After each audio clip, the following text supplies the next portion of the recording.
Bienvenidos, buenas tardes. Se abre la sesión pública de esta Real Academia de Medicina y Cirugía de Cádiz para la recepción como académico correspondiente de mérito de el ilustrísimo señor don Emilio Salas Pardo de Don Lebón. Tiene la palabra el ilustrísimo señor secretario general para la lectura del acta de nombramiento.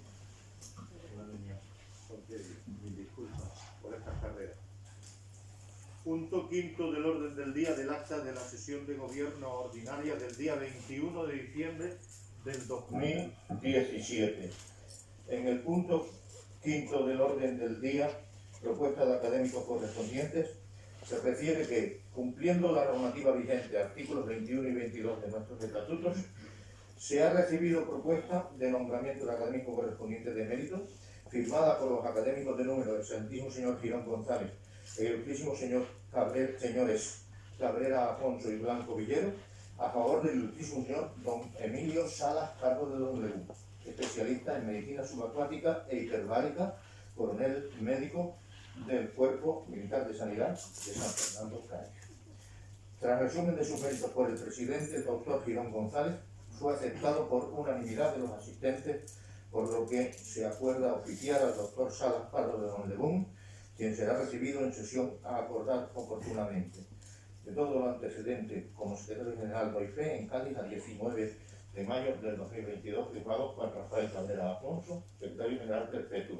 Esta sesión se ha retrasado por los motivos de la pandemia fundamentalmente desde el 19 de noviembre del 2020. Por eso el título tendrá esa fecha.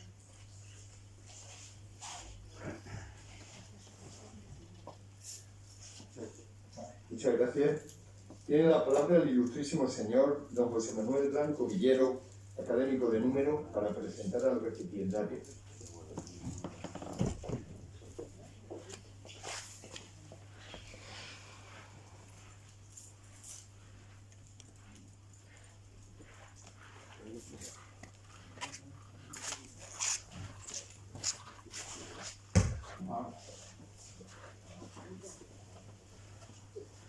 Excelentísimo señor presidente de la Real Academia de Medicina y Cirugía de Cádiz,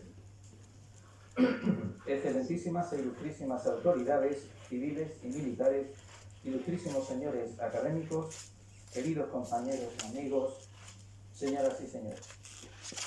Corría el año de 1983 cuando gran parte de la dotación del Hospital de San Carlos de San Fernando salió al exterior para ver algo inusual que estaba sucediendo.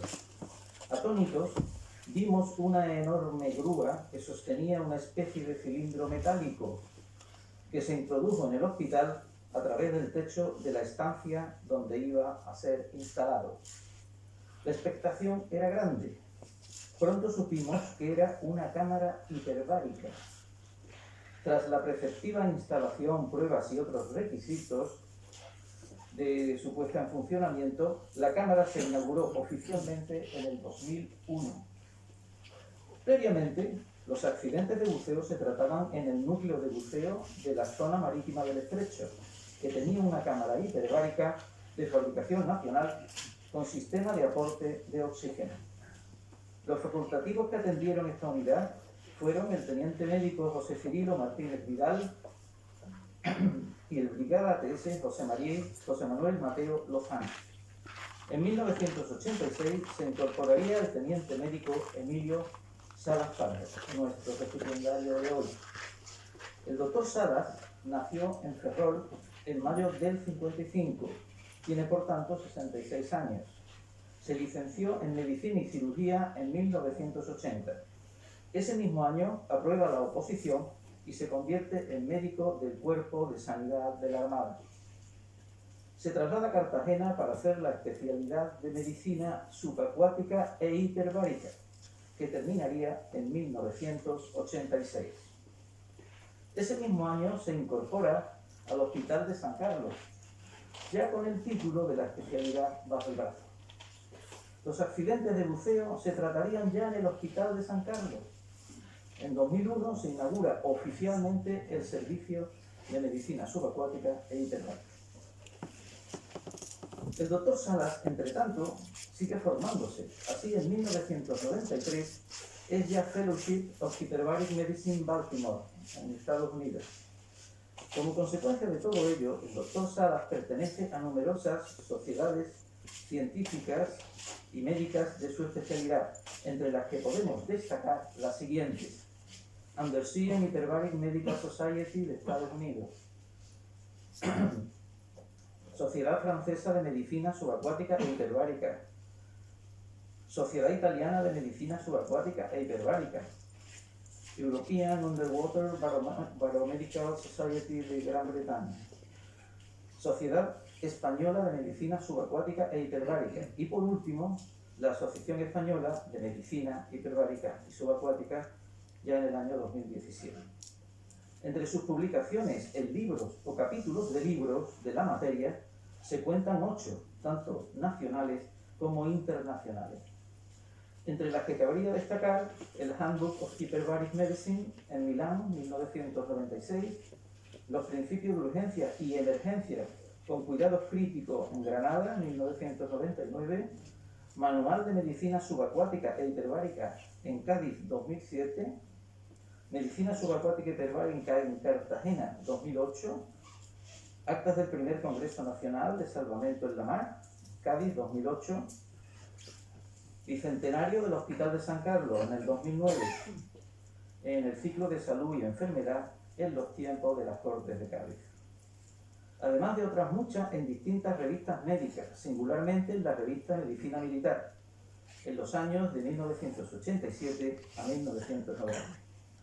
Todo este trabajo cristalizó en un libro titulado Manual de Medicina Subacuática e Hiperbárica, editado en el Hospital de San Carlos y publicado en 2007, cuyos autores fueron Emilio Salas Pardo, nuestro recipientario de hoy, Juan Manuel García Cubillana de la Cruz y Fernando Samalea Pérez, además de 18 colaboradores más, entre médicos y enfermeros, casi todos del propio Hospital de San Carlos. A ellos se suma una larga lista de colaboradores, muchos de ellos con ejercicio en el Hospital General de la Defensa San Carlos. Pero ¿quién es en realidad Emilio Salas? Para los que le conocemos desde hace mucho tiempo, Emilio Salas es un tipo entrañable, divertido, ocurrente y amigo de sus amigos. Gran compañero, no es fácil terminar una tertulia donde esté, especialmente si participan mujeres inteligentes. Según sus propias palabras, no somos como creemos que somos, sino como nos ven los demás. Sus aficiones favoritas son la lectura y la música, especialmente los Rolling Stones. No le gusta la televisión, pero sí la radio, y dar largos paseos por el Parque Natural de la Bahía. Tampoco frecuenta las redes sociales y profesa el galleguismo a carta cabal. Últimamente pasa mucho tiempo en su domicilio gallego, lo que hace que sus amigos le llamemos cariñosamente el Barón de Bares. Podría seguir, pero creo que con lo mencionado se han dado cuenta del nivel de nuestro recipiendario y lo que querrán es escucharle a él. He dicho.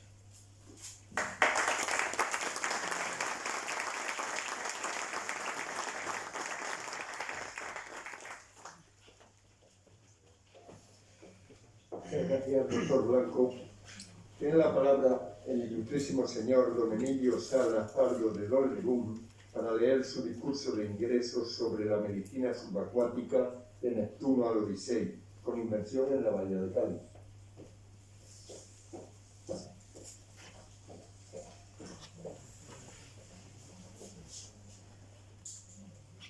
Con la venia, señor presidente. Excelentísimo señor presidente de la Real Academia de Medicina y Cirugía de Cádiz, excelentísimas autoridades civiles y militares, ilustrísimos académicos, señoras, señores, amigos todos. De entrada, agradecer a mi presentador sus amables palabras. Yo le había pedido de que no se notara mucho que somos amigos y veo que su bondad es mucho mayor que la obediencia. Como ha dicho nuestro secretario, yo entré en el año 17 hemos tenido 3 aplazamientos, hemos tenido una epidemia, una pandemia, hemos tenido confinamientos de todo tipo, hemos tenido vacunaciones de 4 laboratorios, hoy tenemos una ola de calor, o sea que el camino hasta aquí ha sido un camino difícil, de aguas turbulentas, como corresponde a un médico de la Armada. Por tanto, nos vamos a encomendar a la Virgen del Carmen y al dios Neptuno para que nos den buenos vientos en esta navegación, que nos permitan llegar al patio de la facultad y tomar una copa de vino español a la salud del recipiendario y de la madre que lo parió, que es la señora tan guapa que está en la fila del medio con el pelo blanco.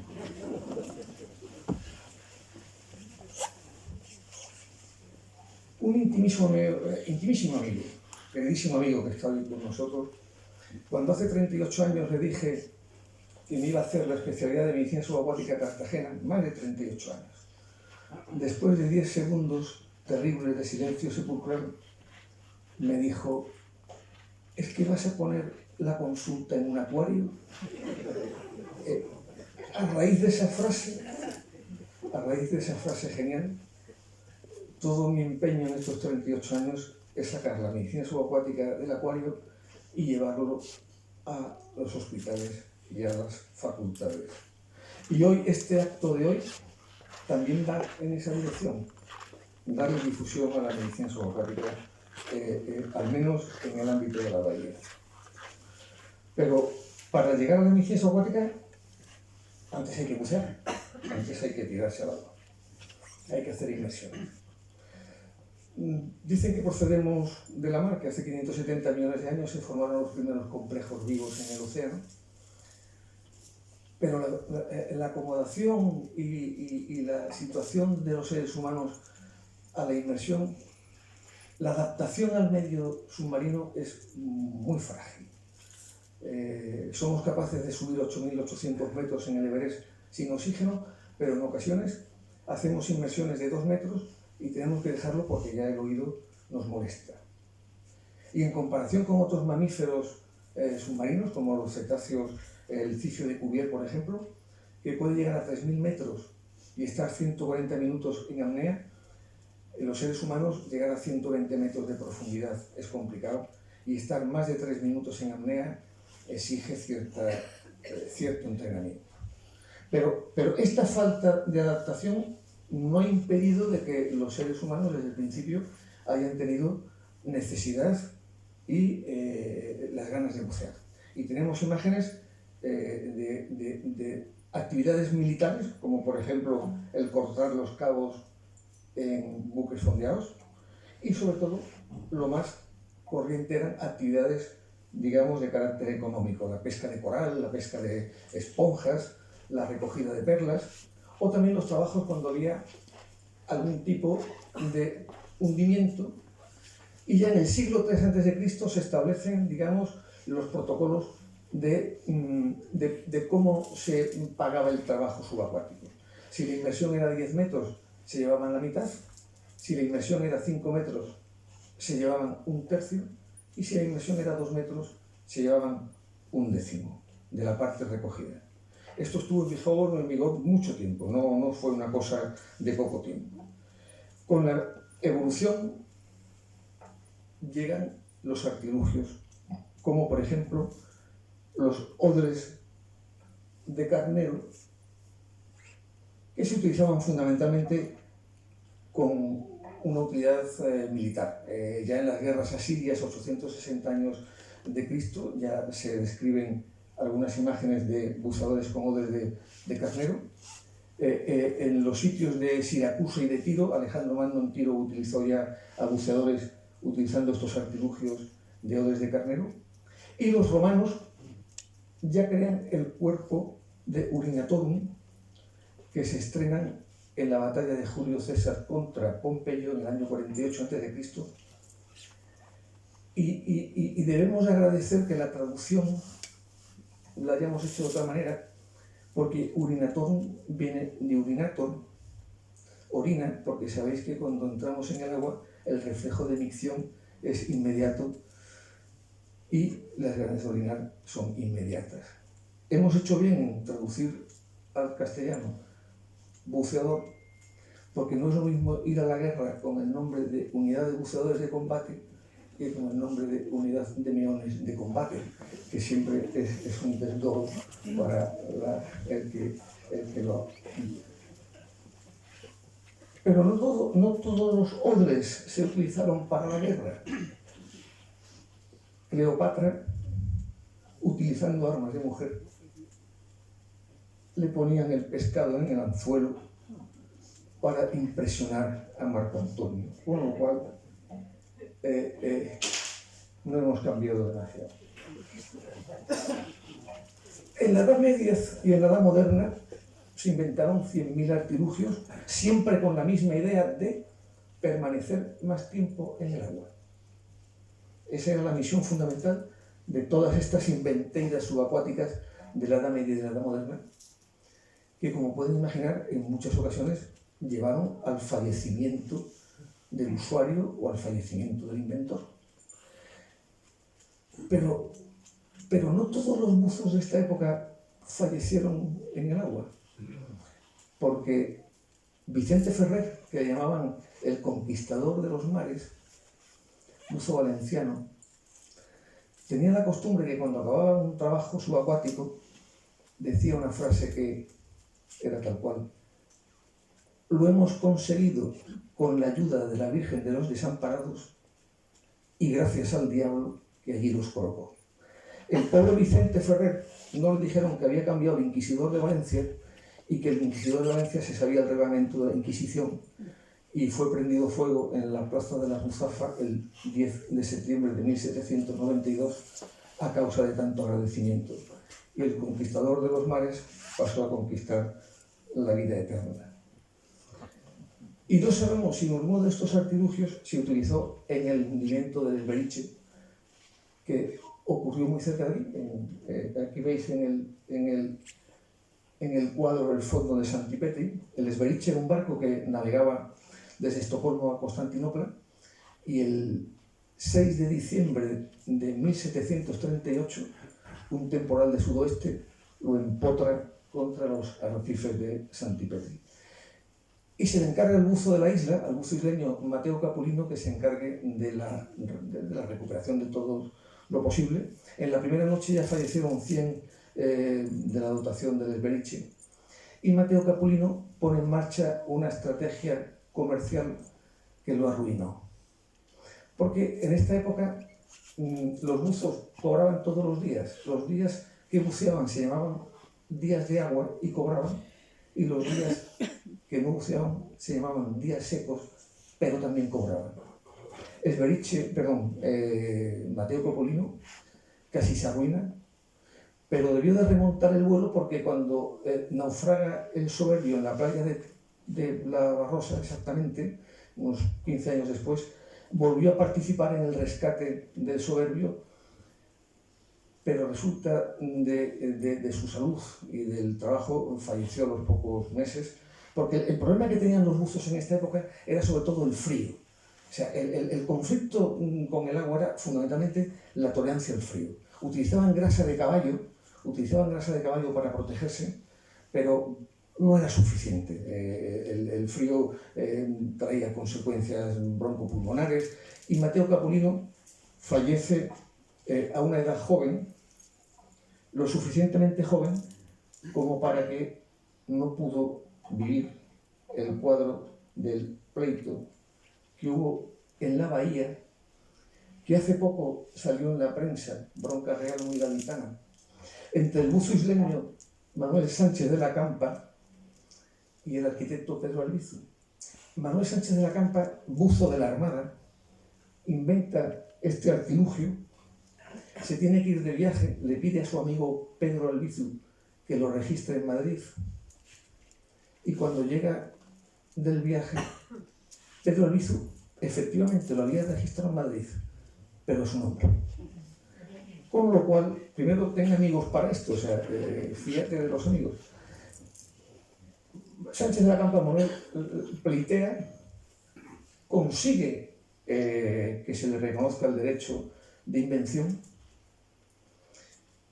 el rey lo asciende a buzo mayor, le da la exclusividad para utilizarlo en todos los puertos de España, y de cuando yo leí todo esto, dije, aquí hay dos milagros que han sido poco estudiados.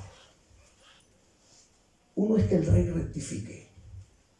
O sea, ya que el rey recogiera su error, ya es complicado. Pero que en menos de 5 años se viera el pleito, cuando hay un problema de la comunidad de vecinos nos lleva 8 años, es otro milagro. Y otra enseñanza de este asunto es lo poco rencoroso que es el pueblo isleño, que cuando fallece Torcuato Cayón en las obras del Ayuntamiento de San Fernando, las obras se las dieron a Pedro Albizu, que efectivamente era cortito de vergüenza, pero era un buen arquitecto, con lo cual todos contentos. El invento de Manuel Sánchez de la Campa tuvo poco recorrido porque ya en el comienzo del siglo, a ver si se lo va, en el comienzo del siglo XIX llega la época del buceo que ya sí todos conocemos. El equipo de Sir Gorman es el equipo que todos asociamos al buceo clásico. Es el equipo que viene a revolucionar la tecnología de la inmersión. Ya empiezan a utilizarse compresores de aire en condiciones obvias de calidad. Y esto ha estado en vigor casi 140 años. Y además de toda la revolución tecnológica, tenemos la revolución científica, porque ya Paul Bert y John Haldane empiezan a estudiar sobre la física de los gases y empiezan a diseñar lo que es la prevención de los accidentes de buceo. Particularmente John Haldane, que es el que diseña las tablas de descompresión. Las tablas de descompresión decían, o venían a decir, que en función del tiempo y el fondo había que hacer unas paradas para que el buzo no tuviera patología subacuática. John Haldane, además, tiene la idea de poner unos pajaritos, unos canarios concretamente, en el suelo de las minas de carbón, para que cuando hubiera exceso de grisú o exceso de dióxido de monóxido, que sirviera de viso para que los mineros pudieran salir. Y además diseñó las máscaras antigas del ejército inglés de la Primera Guerra Mundial. Cuando yo vi que había una persona que había sido tan útil a la humanidad, dije, a ver cuántas calles tiene el amigo John Haldane. El amigo John Haldane tiene una calle y no es de las más importantes. O sea que ya busqué la calle en Edimburgo, no es de las más importantes, con lo cual los ingleses también son desagradecidos. Siendo médico de la Armada, procede que diga lo importante que resultó la Armada Española, igual que todas las armadas. Las armadas de los países occidentales son los que incorporan las modernidades del mundo civil, y la Armada Española no fue distinta. Fue la que introdujo los equipos de Sir Gorman, en 1847 adquiere los primeros equipos. Es la primera cámara de descompresión que llega a España. Estuvo en vigor durante 50 años. Ya habían fundado la escuela de aprendices de buceo. Había una en el departamento de Ferrol, otra en Cartagena y otra aquí en Cádiz, en el Arsenal. Y hay que decir que los buzos de Cádiz, del Arsenal, eran los más habilidosos, porque todos los que estamos aquí, que alguna vez hemos buceado, sabemos de la dificultad que tiene la visibilidad en las aguas de la bahía. Los buzos de Cádiz eran los más habilidosos. Ha sido citado por mi presentador. Esta es la cámara que comentaba el doctor Blanco Viero. En esta cámara tratamos buzos civiles y militares de accidentes de buceo, pero sobre todo tratamos también patología de oxigenoterapia hiperbárica. Y recuerdo, y todos los que estuvimos en aquella época, que aquí hay algunos de ellos, recordamos el caso de Alvarito. Alvarito fue un chavalín de 8 años con una gangrena gaseosa en el miembro inferior izquierdo, evacuado desde Badajoz. Y las gangrenas se tratan metiendo al paciente en cámara cada 8 horas, 2 horas de cámara. Un niño de 8 años, por muy malito que estuviera, es un niño de 8 años, y en un servicio no hospitalario. La cámara de la unidad de buceo estaba en Puntales. Aquello fue un hecho al cual yo siempre que hago referencia hay que agradecer la profesionalidad de todo el personal de la unidad de buceo, porque no siendo profesionales de la sanidad se volcaron en el caso de Alvarito. Y Alvarito, bueno, Alvarito por supuesto salió con sus 2 piernas, llevaba a Badajoz con sus 2 piernas, y Alvarito con el tiempo nos mandó una foto que sí que efectivamente se veían cicatrices en el miembro inferior. No iba a ser futbolista, desafortunadamente, pero Alvarito puede hacer una vida completamente normal. Y me van a permitir que tenga un recuerdo emocionado para el que inventó la especialidad. El doctor don Antonio de Lara Muñoz de Legao, teniente coronel médico de la Armada, un visionario, un genio. Se hizo buzo clásico porque él quería conocer exactamente lo que sentía el buzo. Y ya en el campo civil, con una chimenea en desuso de la refinería de Escombreras, la reconvirtió en la cámara hiperbárica más grande de Europa Occidental, porque él decía que en Rusia había cámaras más grandes.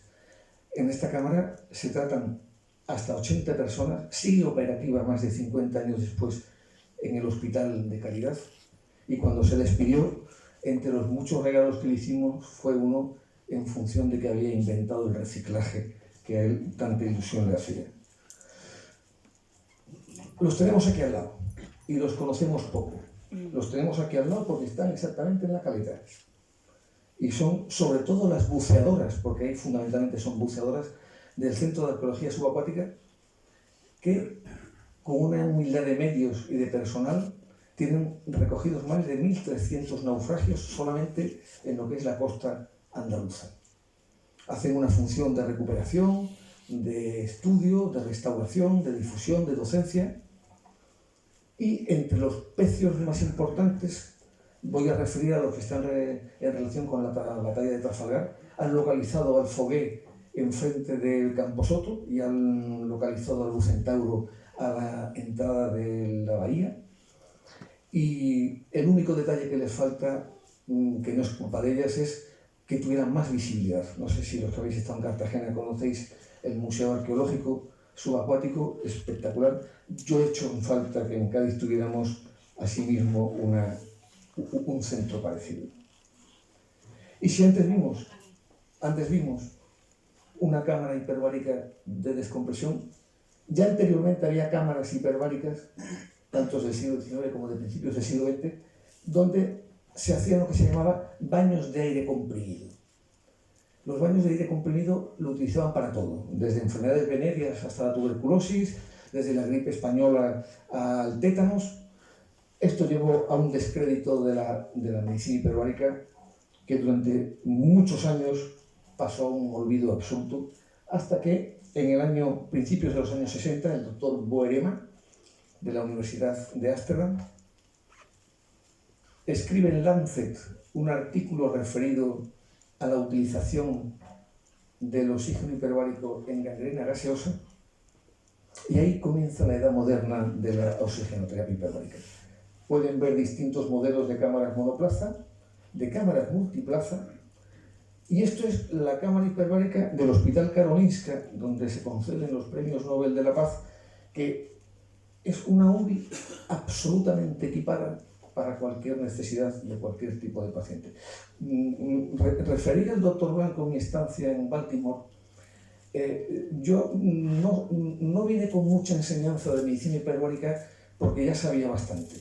Fui a perfeccionar otras cosas, pero una de las cosas que sí me enseñaron los americanos es que los pacientes de intensivos no podían perder calidad si dejaban la UBI. O sea, no puede pasar un paciente de intensivos a ser tratado en cámara si no va a seguir con unos estándares de calidad iguales que los que se le dan en la UBI.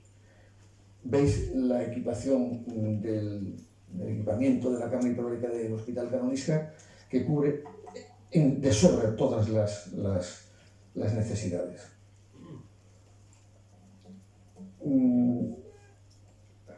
Esto no quiero emocionarme, porque soy, como decía José Manuel Blanco, soy muy gallego y soy muy morriñoso, Pero esta obra pusimos mucho empeño. Esta es la cámara del Hospital de San Carlos. Estas son una de las cosas que salieron bien en la vida. Cuando se está haciendo el tránsito del hospital militar al hospital civil, gracias a figuras como el doctor Rafael Pereiro, que hoy contamos con su presencia, se hizo un convenio con el SAS, en donde yo estoy particularmente orgulloso porque Rafael Pereiro no lo tenía nada fácil, porque él sabe que dormíamos con nuestro enemigo y ahí me voy a quedar. Pero gracias a Dios, estas cosas salieron bien y al día de hoy el Hospital de San Carlos mantiene una actividad hiperbárica cívico-militar, de la cual yo felicito a todos sus responsables. A veces se me escapa que digo somos, ¿no? Fuimos centro de referencia de la NASA, porque hay a veces enfermedad descompresiva de vuelo, y cuando la NASA tiene un problema de enfermedad descompresiva de vuelo, tiene que tener un centro hiperbárico suficientemente cercano para el tratamiento urgente. Y cuando pasó el tiempo, ya nos habían examinado y habíamos pasado todos los exámenes, un día llegaron muy encorbatados con un presente, este cuadro, y yo, pues hombre, yo puse carita de chino porque el cuadro en sí mismo no decía nada. Yo puse una carita más, siempre estaba ocupado, ¿verdad? Y me decían, The Spanish Pilot. The Spanish Pilot. ¿Quién será el fulano? Pedro Duque, de Spanish Pilot. Es verdad, Pedro Duque, sí, es verdad que está con vosotros y tal.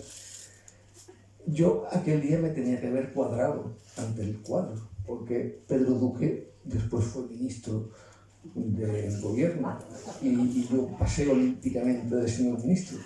Pero ahí fue donde yo me di cuenta de que la NASA no llegan a la Luna porque sí. O sea, ya la NASA sabía 14 años antes de que Pedro Duque iba a llegar ministro.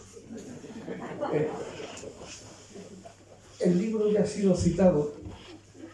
Otra de las cosas que también me llenan de orgullo fue la colaboración que tuvimos con la Facultad de Medicina. Empezamos colaborando con el doctor Rossetti Plaza, continuamos colaborando cuando fue decana la doctora Felicidad Rodríguez. Fue una colaboración docente y de prácticas llena de vitalidad. Editamos este libro, pero al contrario de Paco Umbral, señorita, yo no he venido a hablar de mi libro. O sea, entonces, entremos en lo que es algunos casos clínicos. Ya estos casos se están viendo cada vez menos. Al principio era más frecuente ver trastornos de cicatrización en pacientes, sobre todo diabéticos. Siempre era una terapia multidisciplinar con internistas, endocrinos, cirujanos.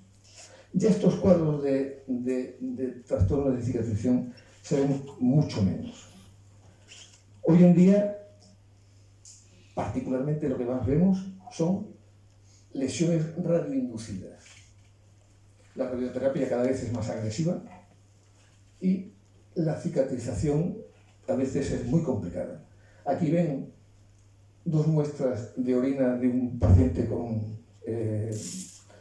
tratado por cistitis rádica, o sea, un cuadro de cistitis rádica. Pasan 30 días entre una hematuria franca a una orina clarita. En 30 días es el promedio para solventar un cuadro de este tipo.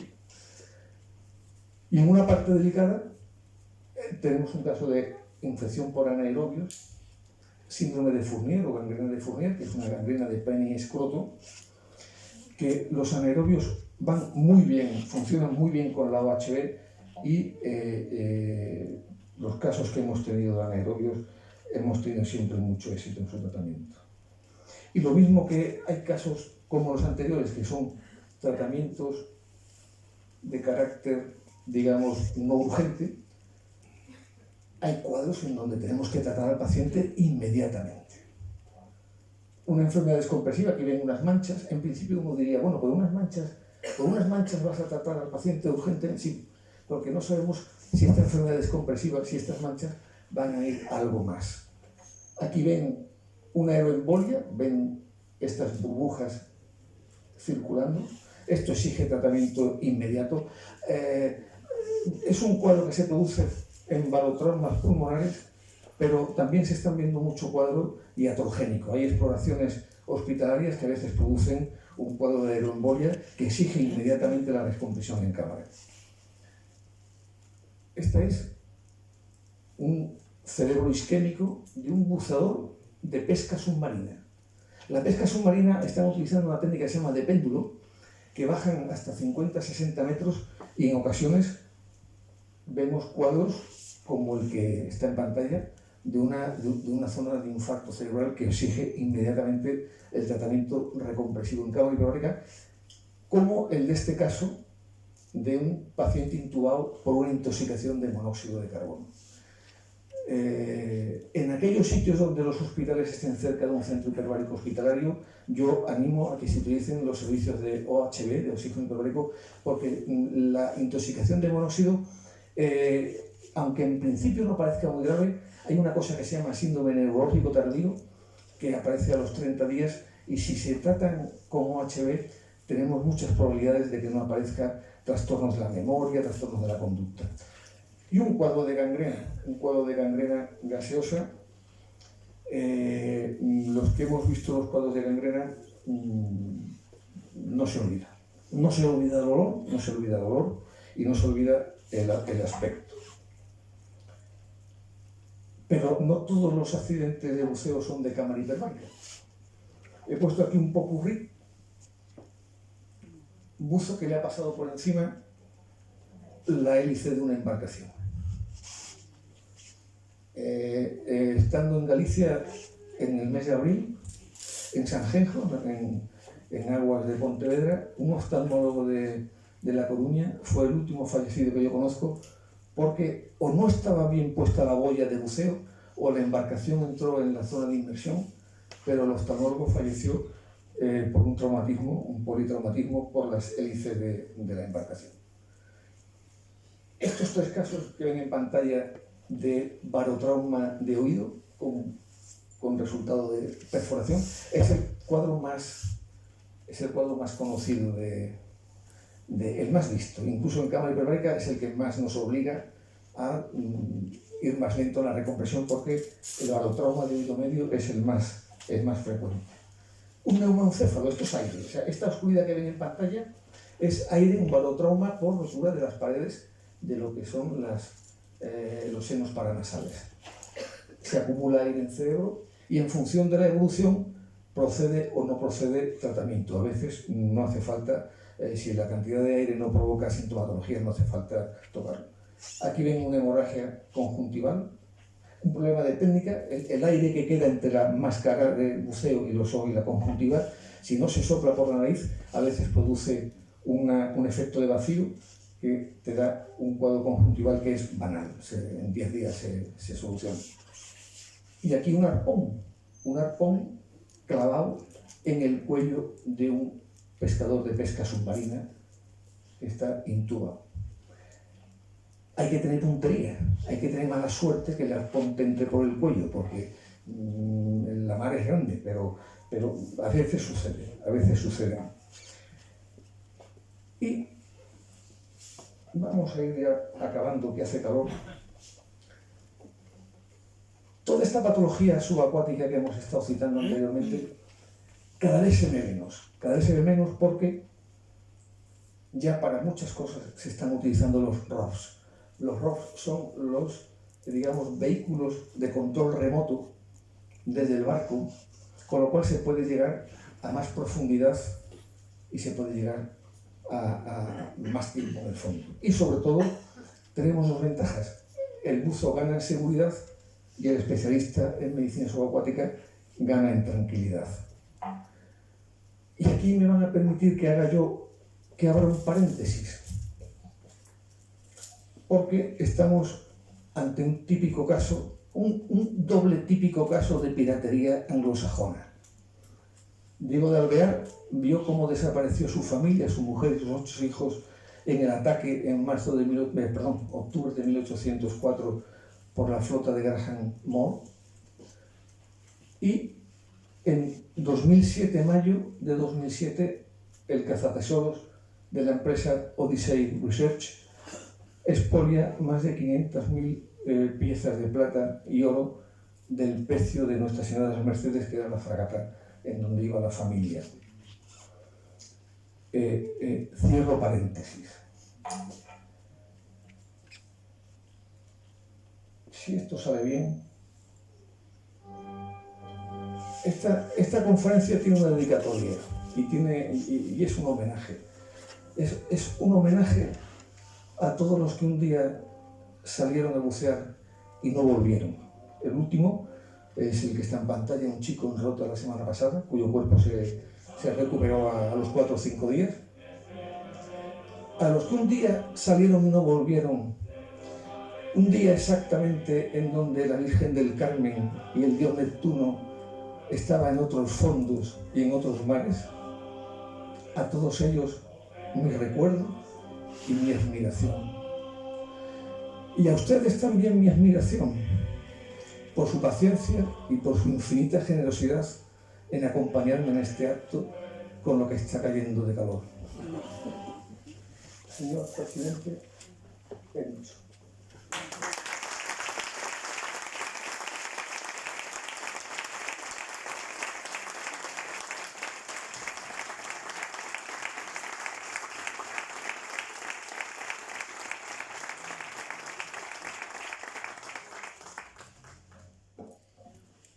Va a proceder a la entrega de la medalla y al título de académico correspondiente.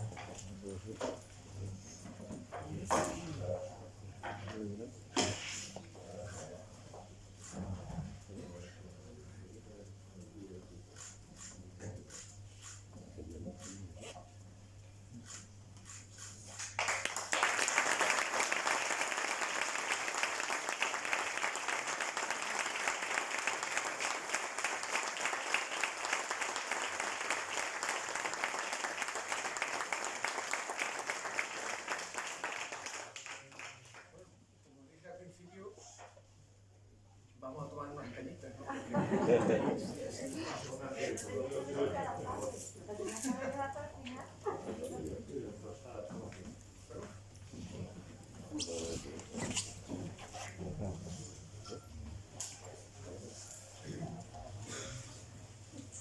Buenas tardes.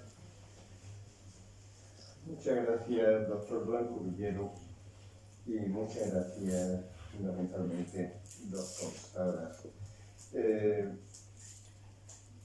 Había preparado unas palabras para despedir el acto, pero me parece que las palabras fundamentales surgen a partir de una de las últimas frases que ha empleado el doctor Salas Pardo de Londelún: la generosidad.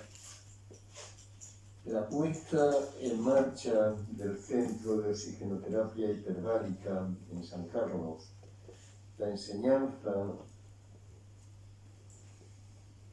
la puesta a disposición del Servicio Andaluz de Salud y en general de la sanidad pública por parte de la Armada y el aprendizaje que ha dado lugar a todo ello, no solo para los enfermos, sino también para los propios estudiantes de medicina, desde su implicación en la docencia en esta facultad a la ejecución de un libro tremendamente útil para ese aprendizaje, hablan de la generosidad de este hombre que hoy pasa a engrosar el listado de académicos de nuestra institución. Le agradecemos todo lo que ha hecho hasta ahora y esperemos que siga haciéndolo. Adquiere usted la responsabilidad de ser útil a esta academia, lo mismo que ha sido útil hasta ahora a la sociedad a la que sirve. Muchas gracias, doctor Pardo. Se levanta la...